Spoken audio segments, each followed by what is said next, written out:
What do you mean something's very wrong? I tried to call Ryan from my line. I can't get through. I call from Dr. Bernheimer's line. I reach him.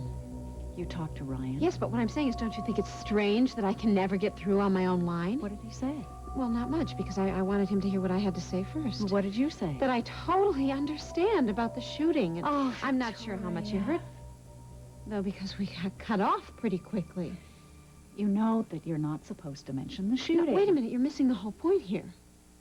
What's the point? I call from Dr. Bernheimer's line. I get through. I call from my line. The phone keeps ringing. Obviously, I think the clinic is blocking my calls. Oh, you're being paranoid. How else do you explain the fact that every time I call from my line, it just keeps endlessly ringing? Well, why would the clinic want to block your calls? Because a very powerful senator told them to. Oh, for heaven's sake. I'm sure Grant told them that I needed to be protected from the press or from other disturbing phone calls. You have absolutely no proof of that. No, something very serious is going on here, and okay, I have to be careful. I can't call Ryan again. That's why I need you to call him for me. Absolutely not. You've got to stop asking me this. I just said I can't get through on my line. Good. I've said to you all along that contacting Ryan is the worst thing that you could do right now. And you know why? Look at you. This is what happens. You get all agitated and upset and obsessive. Mother, I'm being kept from making calls. Well, maybe the clinic knows what they're doing. Whose side are you on? I'm for whatever side chooses to protect you from yourself. Are you going to tell Grant that I reached Ryan? No. Are you going to tell him that I think the clinic is blocking my calls? No. Because I think it would hurt Grant very deeply, and I don't want to do anything to cause Grant pain.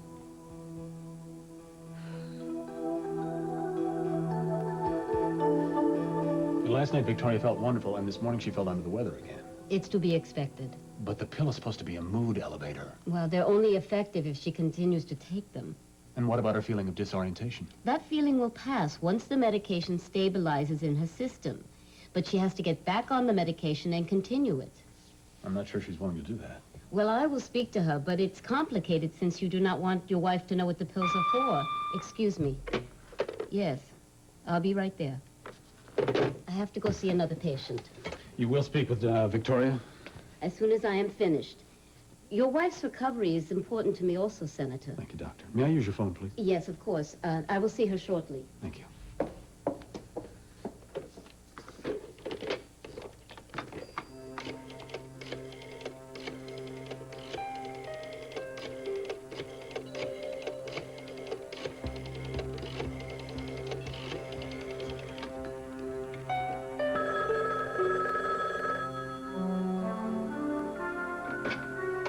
Spencer Harrison.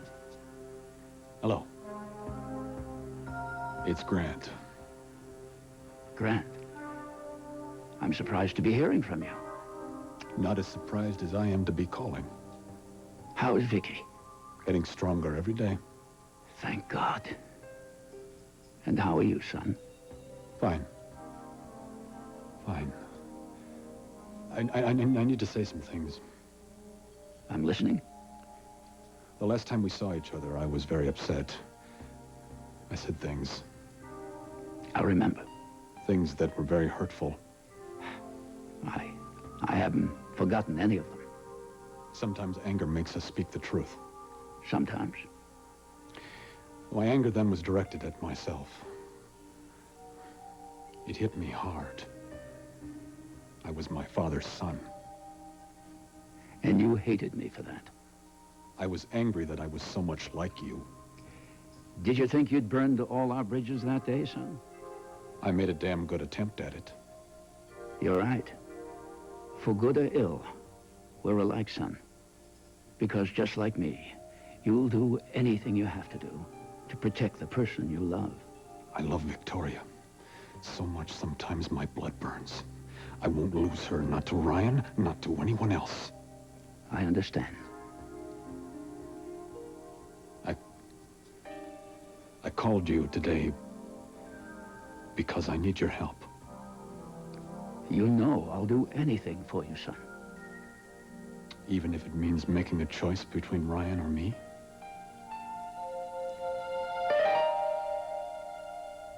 The thing was pretty cool. Well, I'm glad you liked it. Yeah, well, I did, but you're still not off the hook. Oh, dear. I'm still mad at you. How can that be? I thought we were buddies. Yeah, well, buddies don't stay a week from each other.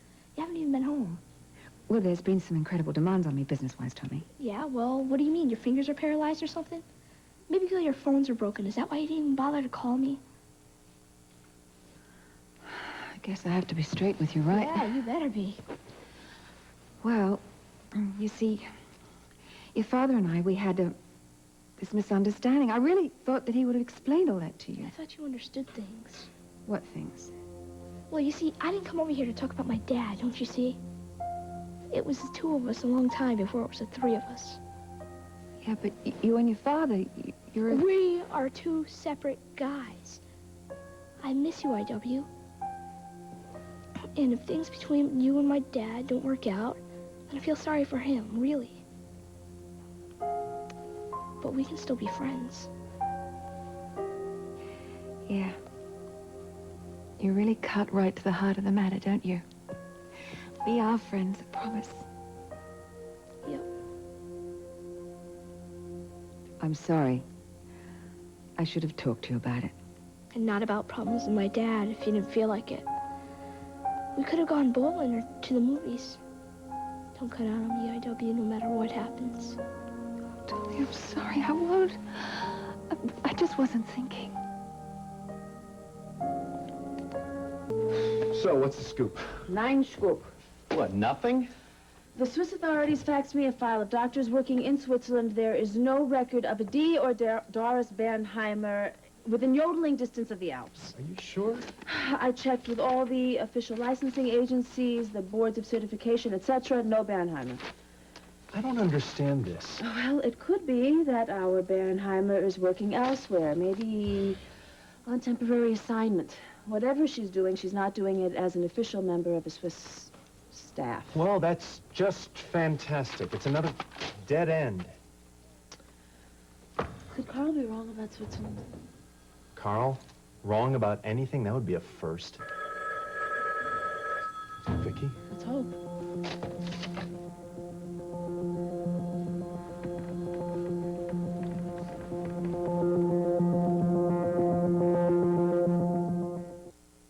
So, what about if we go to the movies this week? You think you can get back in good with me with a movie?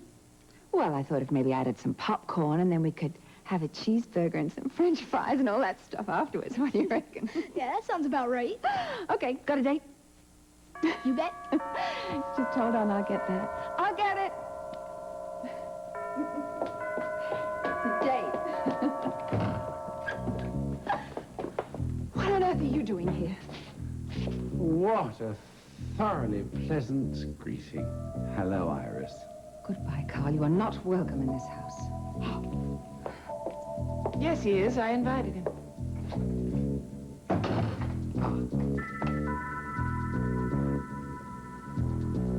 There you are. Glad to see you resting. How you feeling? Better. A little bit groggy, but better. Well, I spoke to Dr. Bernheimer about that. What did she say? She said that feeling would pass as long as you took your medication regularly as scheduled. And she will do that, won't she? Well, I certainly hope so. We can't risk infection setting in. I don't like the way that medicine makes me feel. Darling, we have to give the medication a chance to set in. Yes, you don't want to block your medical progress at this point. Mother, you sound just like Jamie. Oh, I'm serious. You don't want to cause a relapse. No, I definitely don't. Your mother's right. The sooner you get well, the sooner we go home. Well, that sounds good. Oh. Hello? Hello, Mrs. Harrison. How are you? I hear you didn't want to take your medicine this No, morning. I don't. I don't like the way it makes me feel. In what way? Just, I don't know, groggy, like I have a hangover. Yes, a very normal reaction. Really? Yes, and a very temporary one. This feeling will pass once you maintain a regular schedule of taking your medicine. You see. I'll see.